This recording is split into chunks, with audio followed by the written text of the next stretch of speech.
Hello students. आज हम करेंगे कैपेसिटर के बेसिक कंसेप्ट बच्चों। पहले पैरेलल प्लेट कैपेसिटर के बारे में हमने किया था, तो हमने उसमें कोई भी बैटरी का यूज नहीं किया था। तो आज हम क्या करेंगे, उस कैपेसिटर में बैटरी को लगा के देखेंगे कि कैसे वो एनर्जी को स्टोर करता है। ठीक है, तो आप इसको बड़े ही ध्यान से देखना।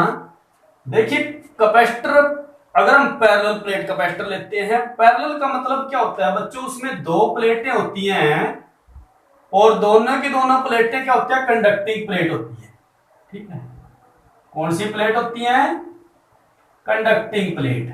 ठीक है, और होता क्या है कि दोनों के बीच में हम रख देते हैं डाइलेक्ट्रिक मटेरियल को। ठीक है, क्या रख देते हैं, डाइलेक्ट्रिक मटेरियल। क्या होता है बच्चों डाइलेक्ट्रिक मटेरियल, जो कि फ्लो ऑफ चार्ज को अपोज करता है, करंट के फ्लो को अपोज करता है। ठीक है, पोटेंशियल डिफरेंस को घटाता है, इंड्यूस जो नेट जो इलेक्ट्रिक फील्ड डेवलप होती है उसको रिड्यूस करता है।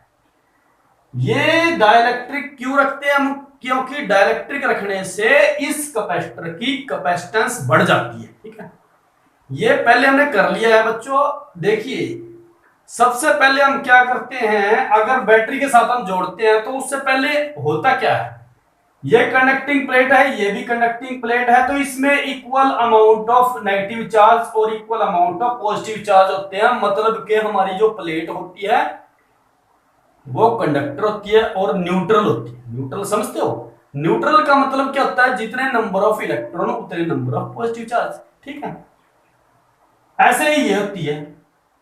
अब होता क्या है बच्चों, देखिए इस पे मैं अगर देखूं तो पॉजिटिव चार्ज, ठीक है, और ये नेगेटिव चार्ज, ये न्यूट्रल है। अब हमने क्या कर दिया, इसको हमने एक बैटरी के साथ, किसी सेल या बैटरी के साथ जोड़ दिया। अब बच्चों बैटरी के साथ जोड़ने से क्या होता है, इसके दो टर्मिनल होते हैं बैटरी के। फर्स्ट टर्मिनल क्या है, पॉजिटिव टर्मिनल है, और ये नेगेटिव टर्मिनल है। यहां मैक्सिमम पोटेंशियल होता है, यहां पर लो पोटेंशियल होता है। ठीक है, पोटेंशियल डिफरेंस सपोज करो V। ठीक है, अब बैटरी क्या करती है, बैटरी यहां से इलेक्ट्रॉन को अपनी तरफ खींचती है। ठीक है, क्योंकि यहां पॉजिटिव टर्मिनल है तो इलेक्ट्रॉन अट्रैक्ट होता है पॉजिटिव टर्मिनल की तरफ। तो बच्चों जैसे इलेक्ट्रॉन वहां से निकलता है, यहां पहुंचता है, अट्रैक्शन होती है। फिर यहां जब आता है नेगेटिव टर्मिनल पर, तो नेगेटिव टर्मिनल से उसको धकेल दिया जाता है, पुश कर दिया जाता है इस प्लेट पर। अब बच्चों बीच में डाइलेक्ट्रिक है, तो ये इलेक्ट्रॉन को नहीं जाने देगा। ठीक है, अपोज करेगा, तो ये इलेक्ट्रॉन क्या करेगा, यहां सेटअप हो जाएगा, outer side of the second plate पर सेटअप हो जाएगा। ठीक है, फिर नेक्स्ट दोबारा से फिर इलेक्ट्रॉन यहां से निकला। ठीक है, तो बच्चों इलेक्ट्रॉन मूव करता है, फिर यहां से धकेल दिया जाता है और वो यहां सेटअप हो जाता है।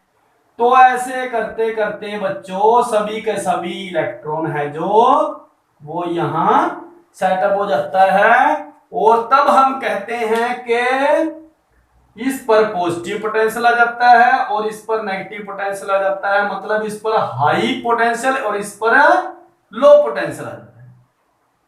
ठीक है बच्चों, तो ये प्रोसीजर कब तक चलता रहता है, ठीक है, ये प्रोसीजर तब तक चलता रहता है जब तक वोल्टेज अप्लाइड, और यहां देखिए यहां पॉजिटिव पोटेंशियल यहां नेगेटिव पोटेंशियल, तो इसके कारण बच्चों इलेक्ट्रिक फील्ड डेवलप हो जाती है। क्या हो जाती है, electric field, electric field develop हो जाती है और इसके कारण यहां पर पोटेंशियल कितना हो जाता है हमारा V। सपोज करो कितना पोटेंशियल V। सपोज करो बच्चों यहां पर 6 वोल्ट की हमने बैटरी लगाई, जब तक इसका पोटेंशियल 6 वोल्ट नहीं होता तब तक ये प्रोसीजर चलता रहता है। मतलब पावर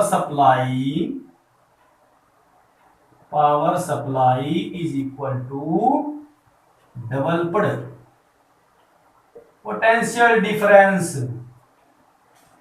ठीक है बच्चों, पावर सप्लाई जब पोटेंशियल डिफरेंस जितना सेटअप होएगा डेवलप होएगा उसके बराबर नहीं होती तब तक ये प्रोसीजर हमारा चलता रहता है।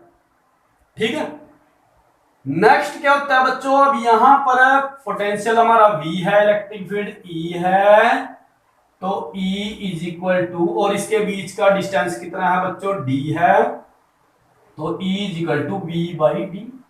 ठीक है,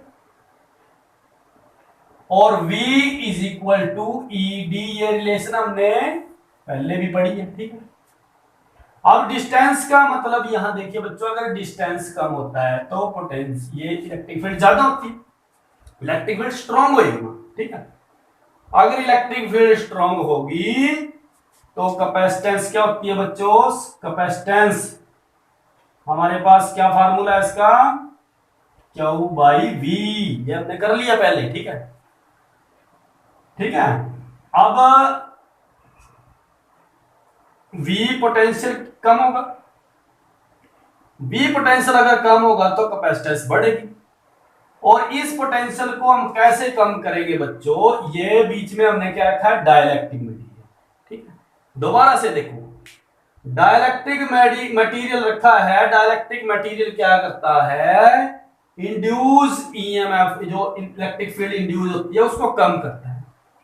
जितना कम करेगा तो उतनी स्टोरेज को, यानी कि उतनी एनर्जी और स्टोर करेगा। ठीक है बच्चों, electrical energy, electrical potential energy की फॉर्म में उतना चार्ज फिर स्टोर होगा। तो ये कैपेसिटेंस बढ़ाने का तरीका है कि हम उसके बीच में डाइलेक्ट्रिक रखते हैं। तो डाइलेक्ट्रिक रखने का मकसद हमारा यही होता है कि हम कैसे उसकी कैपेसिटेंस बढ़ाएं। ठीक है, कैपेसिटेंस किन किन फैक्टर पर डिपेंड करती है बच्चों, K epsilon not A by D, ये याद होनी चाहिए आपके बिल्कुल ही, ये पहले हमने कर रखी है। देखिए डाइलेक्ट्रिक कौन सा रखा, डाइलेक्ट्रिक कांस्टेंट कितना है इस मटेरियल का, जितना डाइलेक्ट्रिक कांस्टेंट होगा उतनी कैपेसिटेंस बढ़ेगी बच्चों। ठीक है, जितना डिस्टेंस कम होगा उतनी ज्यादा कैपेसिटेंस बढ़ेगी, अगर एरिया बढ़ाएंगे तब कैपेसिटेंस बढ़ेगी, फ्री स्पेस में रखेंगे या किस स्पेस में हम रखेंगे तब भी कैपेसिटेंस पर फर्क पड़ेगा। तो ये बेसिक कंसेप्ट है बच्चों, बिल्कुल आपके दिमाग में ये बात आनी चाहिए। ठीक है, नेक्स्ट देखें बच्चों, अब हम क्या करते हैं कि बैटरी हमने लगाई, ठीक, बैटरी को हम हटा लेते हैं। ठीक है, जब हमने बैटरी को यहां से हटा दिया और बैटरी हटाकर हमने यहां पर बल्ब लगा दी। ठीक है, बल्ब लगा दिया। अब बल्ब लगाने से क्या होता है बच्चों, जब जैसे हमने बैटरी हटाई तो ये पोटेंशियल एज इट इज रहेगा। ठीक है, जितना पोटेंशियल था इस पर पॉजिटिव पोटेंशियल, इस पर नेगेटिव पोटेंशियल बना रहेगा। तो अब क्या होगा, जब हमने इसको किसी बल्ब के साथ जोड़ दिया तो तब क्या होगा बच्चों, अब ये इलेक्ट्रॉन फिर मूव करेगा, ये इलेक्ट्रॉन अब इस डायरेक्शन में मूव करेगा और इस पॉजिटिव चार्ज को न्यूट्रल कर देगा। ठीक है, इस पॉजिटिव चार्ज को यहां से, ठीक है, न्यूट्रल कर दिया। समझ में आया?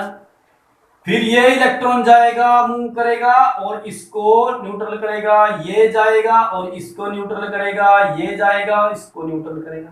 ठीक है, समझे कुछ? मतलब एक एक इलेक्ट्रॉन अगर इलेक्ट्रॉन फ्लो करेगा बच्चों इस डायरेक्शन में तो हमारा बल्ब जगेगा या नहीं जगेगा? ठीक है, हमारा बल्ब ग्लो करेगा। ठीक है, कब तक ग्लो करेगा? जब तक इलेक्ट्रॉन का फ्लो होगा, जब तक इलेक्ट्रॉन का फ्लो होगा। तो फिर हमारी सिचुएशन पुराने वाली आ जाती है। और पुराने वाली आ जाती है, मतलब ये न्यूट्रल हो जाती है प्लेटें, दोनों को दोनों प्लेट हमारी इलेक्ट्रिकली न्यूट्रल, और हमारा जो बल्ब है वो ग्लो करना बंद कर देता है, ठीक है, क्योंकि पूरी एनर्जी खर्च हो जाती है कहां पर, बल्ब में। अब इलेक्ट्रॉन बेचारे यहां आराम से बैठ जाते हैं, ठीक है। अब इलेक्ट्रॉन कब दौड़ेंगे, जब उनको एनर्जी मिलेगी। कब दौड़ेंगे, जब उनको एनर्जी मिलेगी। फिर मैं क्या करूंगा, दोबारा से इसको बैटरी के साथ जोड़ दूंगा, ठीक है। फिर मैंने बैटरी के साथ जोड़ दिया, दोबारा से फिर यहां से इलेक्ट्रॉन जाएगा, यहां पॉजिटिव चार्ज आएगा, फिर इलेक्ट्रॉन जाएगा, पॉजिटिव चार्ज आया, फिर इलेक्ट्रॉन गया, पॉजिटिव चार्ज आ गया, ठीक है। और यहां इलेक्ट्रॉन हमारे सेटअप हो जाते हैं, फिर वही पोटेंशियल डिफरेंस है। तो बच्चों यहां से कंफ्यूजन आपकी दूर करनी है कि बैटरी से क्या चार्ज निकलता है, कोई कोई कोई बैटरी चार्ज देती है। यहां अक्सर बच्चे कंफ्यूजन में पड़ते हैं, बैटरी बच्चों कोई भी चार्ज नहीं देती, बैटरी तो एनर्जी देती है। बैटरी क्या देती है, एनर्जी। जैसे हम अगर टुल्लू पंप को लेते हैं, सबके घर में टुल्लू पंप है, ठीक है। क्या करते हैं बच्चों, हम टुल्लू पंप से पानी को हम टंकी पे चढ़ाते हैं, ठीक है, हाइट है। अब वैसे अगर हम देखें तो यहां टंकी है और यहां पानी का लेवल है। अब इतनी ऊंचाई तक पानी को चढ़ाना है, ठीक है। तो पानी को यहां तक पहुंचाने के लिए बच्चों क्या करना पड़ेगा, यहां टुल्लू पंप लगाना पड़ेगा, ठीक है। वो क्या करेगा, यहां से पानी को उठाकर यहां भेज देगा। वर्क डन किसके द्वारा होता है बच्चों, टुल्लू पंप के द्वारा। यहां वर्क डन किसके कारण होता है, बैटरी के।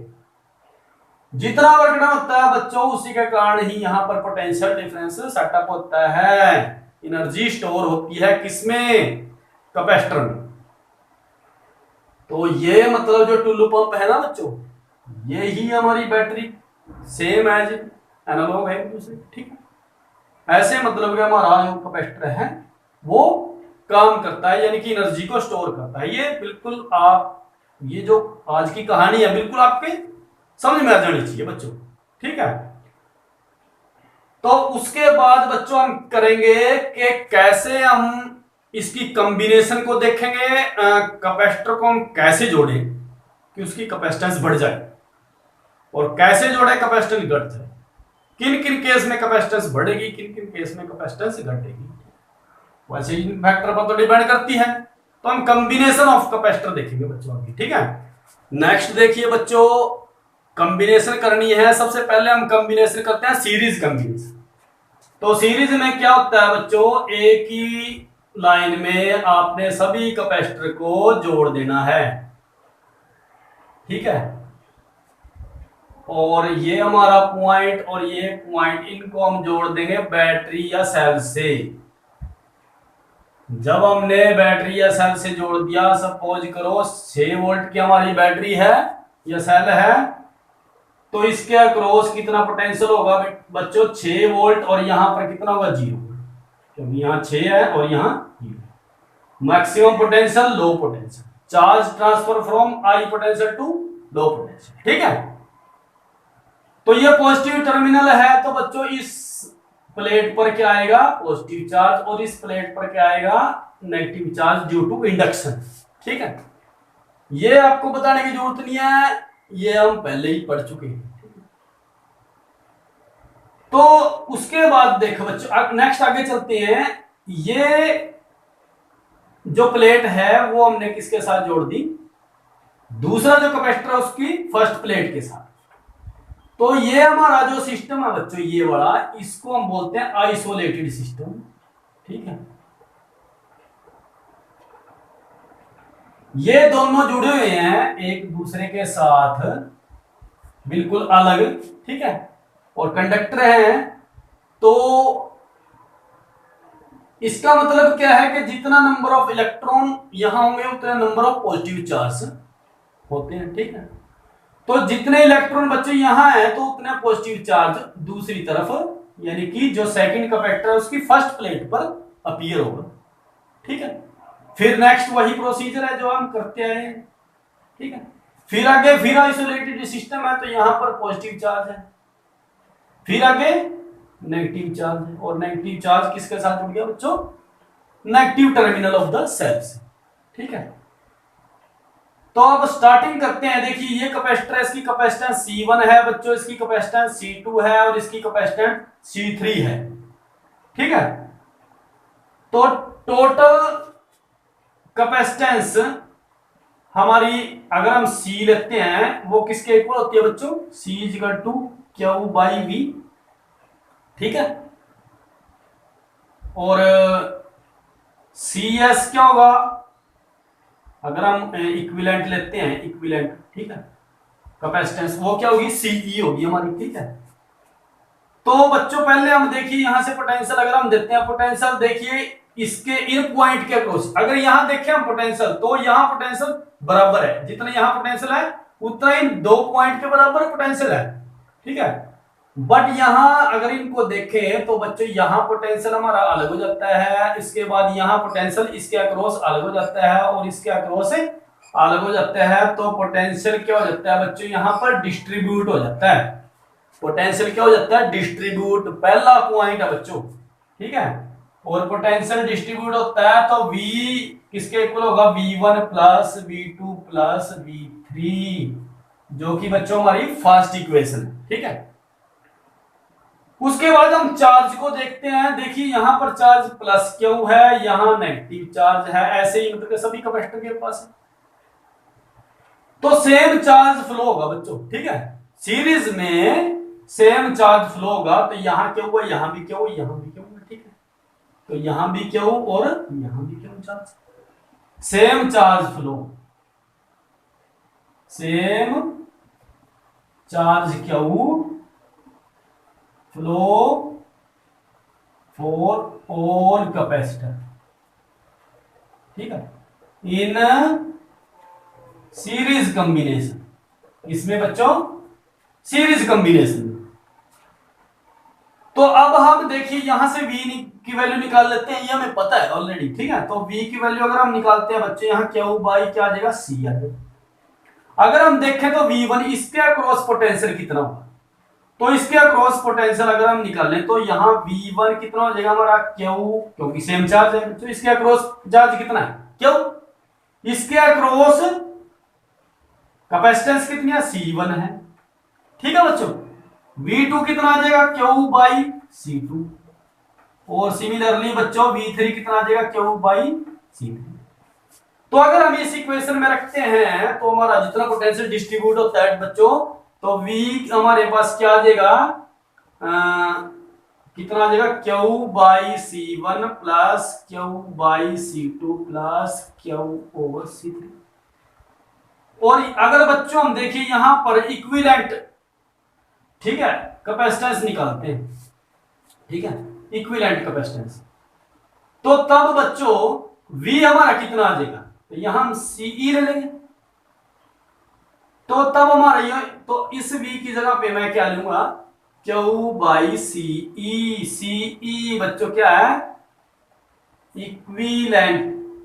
ठीक है, इक्विवेलेंट कैपेसिटेंस, इकट्ठी सभी की, ठीक है, सबकी इकट्ठी कैपेसिटेंस। अब ये कैपेसिटर था पहले, मतलब 3 लगे हुए थे, तो हमने इनको क्या मान लिया, एक कैपेसिटर मान लिया और इसको बैटरी के साथ जोड़ दिया बच्चों ऐसे। इसकी कैपेसिटेंस मान ली CE और बैटरी की पोटेंशियल V।